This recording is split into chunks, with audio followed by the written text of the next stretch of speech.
Hoje vamos estudar, recordar as figuras de linguagem. Antes, eu deixei um recadinho para vocês, ó. É importante que vocês planejem uma rotina para esses dias de quarentena. Isso é muito importante para os estudos e principalmente para a nossa saúde mental. Então, organizem o horário de dormir, de fazer atividade física, de acordar, de tomar um sol, de fazer uma alimentação, né, bem adequada, uma alimentação equilibrada, um horário para poder cuidar de vocês mesmos, seja meditando, seja parando para pensar no que vocês quiserem, seja cuidando um pouquinho de vocês. Tudo isso vai passar. E vai voltar, depois a gente vai voltar para a nossa rotina de escola, mas enquanto isso é muito importante que vocês se cuidem e que vocês tenham uma rotina. Vai dar tudo certo. Para começar nossa aula, eu gostaria que vocês pegassem um caderno de português. Pegaram?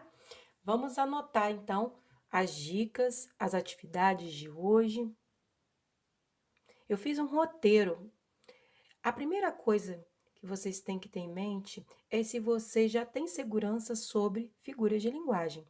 Se não, podem parar o vídeo aqui, voltar no material que foi distribuído na plataforma, voltar nas aulas anteriores, nos vídeos anteriores que eu enviei e recordarem um pouco sobre essa matéria, sobre esse conteúdo. Depois, vocês devem assistir essa aula e escrever no caderno de vocês as dúvidas que forem surgindo. Enviem essas dúvidas para mim pela plataforma e façam os exercícios junto comigo agora. E vão conferindo as respostas, que eu vou fazer isso junto com vocês agora. Vocês se lembram das figuras de linguagem? Se vocês revisaram os materiais que já estudamos e ainda não se sentem seguros para realizar as atividades, cliquem nos links que deixei na descrição para assistirem uma revisão desse conteúdo. Então, se vocês já fizeram aquela revisão que eu sugeri e ainda não estão seguros, parem de novo o vídeo e acessem os links abaixo que fazem revisão aí sobre as figuras de linguagem. E vamos para as atividades. No número 1, vocês vão usar esse código: 1 para catacrese, 2 para comparação e 3 para metonímia. Os alunos indisciplinados quebraram os braços de muitas carteiras. Eu já vou comentar e dar as respostas. Então, se vocês quiserem, pausem o vídeo, né? Copiem no caderno, respondam e depois soltem o vídeo para assistirem a correção, tá? Braços de carteiras, braços de sofás. Então, nós usamos essa expressão pela falta de alguma outra que a gente não conheça, a gente não sabe qual é exatamente, né, a expressão mais adequada. Então, a gente acaba usando braços aí no sentido figurado, não é o braço do ser humano. Então, os alunos indisciplinados quebraram os braços de muitas carteiras. Essa figura de linguagem é a catacrese. A catacrese, ela é uma espécie de metáfora cristalizada. A gente usou tanto, que agora nem percebe que a gente está fazendo é uma substituição. Quero começar a ler Machado de Assis. Machado de Assis é o autor e não a obra.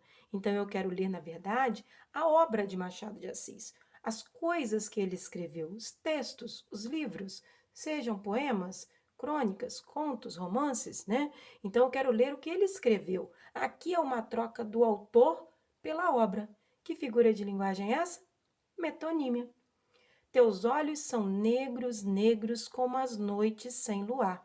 Aqui é uma comparação muito clara entre olhos e as noites sem luar. Então, essa é bem fácil. As mulheres adoram sapato de bico fino. Esse modelo de sapato pode até ter alguma descrição mais exata para ele, uma expressão mais apropriada, mas por não sabermos, ou por essa expressão às vezes nem existir, a gente usa essa daí, bico fino. Mas bico a gente sabe que vem lá do animal, do pássaro. E a gente trouxe para cá, né? A gente se apropriou dessa expressão e colocou numa outra situação. Catacrese. Muitos braços surgiram para ajudar o pobre homem. Então, braços aqui substitui o corpo todo. Muitas pessoas surgiram para ajudar aquele pobre homem. Então, aqui também é metonímia. Muito bem para quem acertou. A metonímia é então essa substituição de uma palavra por outra, e há uma relação entre essas duas. É por isso que a gente consegue fazer essa substituição.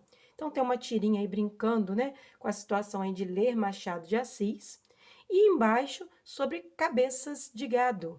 Também uma outra expressão muito usada que na verdade substitui o corpo todo, o gado inteiro. Catacrese, além lá das mulheres que adoram sapatos de bico fino, eu trouxe outras ilustrações para vocês entenderem aí, ó.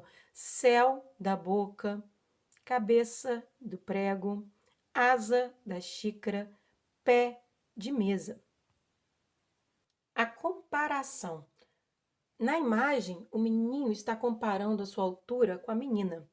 E ao lado desse tênis, a frase deixa bem clara essa comparação através do conectivo como. A comparação pode ser através do conectivo como, tal qual, assim como. Então, a comparação, diferente da metáfora, ela deixa bem clara essa comparação. Então, ela apresenta o conectivo. A metáfora já não traz esse conectivo. Número 2, marque a alternativa que classifica corretamente a figura de linguagem. Na letra A, esperando parada pregada na pedra do porto, afirma-se que é uma comparação. E nós acabamos de ver que comparação, além de estabelecer, né, algo em comum entre dois termos, dois seres, há também a presença do conectivo. E nada disso acontece na letra A. Então, não é a letra A que a gente vai marcar. B, o pé da mesa estava quebrado. Nós vimos isso na imagem anterior. Pé da mesa, catacrese. Não é ironia. Meu pensamento é um rio subterrâneo.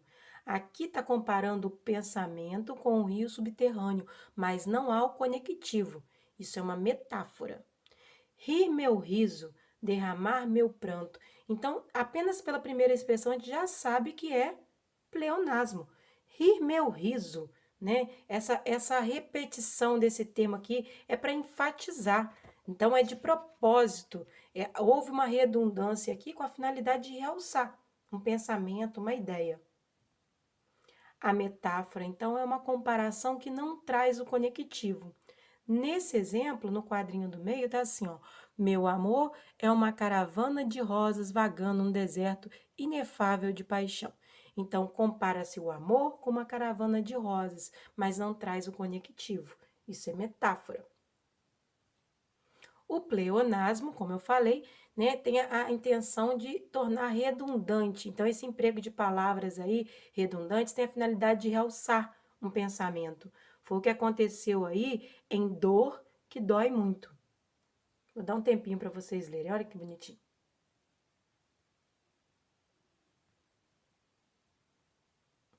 Ironia, quando a gente diz uma coisa, mas na verdade a gente quis dizer outra. A gente foi irônico. Então, essa é mais fácil, que vocês já conhecem essa expressão. Então, consiste em você dizer o contrário daquilo que se pensa, tá? Vamos sair hoje? Sair hoje? Não posso. Ela não deixa. A sua mãe? A minha condição financeira. Então, ela foi irônica, porque na verdade a condição financeira não é um ser, né, que possa impedir alguma coisa, é uma situação. E ela deu a entender que era um ser que estava mandando, que estava proibindo, né, ela de sair. Antítese. Antítese consiste, então, nessa oposição. Uma ideia contrária a outra ideia. Uma ideias de sentidos contrários. Então, como bem e mal, cair, levantar, noite e dia, como acontece aí nos exemplos que eu trouxe. Número 3. Não ocorre prosopopeia em. A cidade dorme ao luar. Cidade dormindo. Isso é uma característica, então, uma situação bem própria dos seres humanos, né? Dos seres vivos, de alguns seres vivos, dormir, mas não da cidade. Então, usou-se aí a prosopopeia. Eu quero procurar um que não tenha prosopopeia. Ouviram do Ipiranga as margens plácidas de um povo heróico brado retumbante. Então, as margens plácidas do rio Ipiranga ouviram. Então, margens do rio ouvindo. Prosopopeia também. Um sorriso triste bailou nos lábios de Marta. Sorriso triste dançando, bailando. Prosopopeia também. A madrugada vem se mexendo atrás do mato. A madrugada não é um ser que possa se mexer, né? Então, a madrugada vem se mexendo atrás do mato, como se fosse um animalzinho ali, ó, se mexendo atrás do mato. Também é prosopopeia. Teus olhos são cais noturnos cheios de adeus. Aqui é uma comparação entre olhos e cais noturnos. E essa comparação não tem conectivo. Não vem o como, tal qual, assim como. Então, ela é uma metáfora. Então, não está ocorrendo prosopopeia na última alternativa. A prosopopeia, também chamada de personificação, então consiste em você atribuir aos seres inanimados, aos seres irracionais, características que são próprias dos seres humanos. Então acontece aí também na tirinha, a lua confessou a sua paixão pelo sol, mas ficou triste por não poder vê-lo à noite. Então, lua confessar paixão, lua ficar triste, né? São características que vêm dos seres humanos, mas que foram atribuídas aí a lua nessa história, nessa tirinha aí, nesse quadrinho. Terminamos aqui. Sempre que alguma dúvida surgir, não se esqueçam, vocês têm que acessar as aulas anteriores, refazer todos os exercícios e também entrar em contato comigo pela plataforma. Bons estudos e até a próxima aula!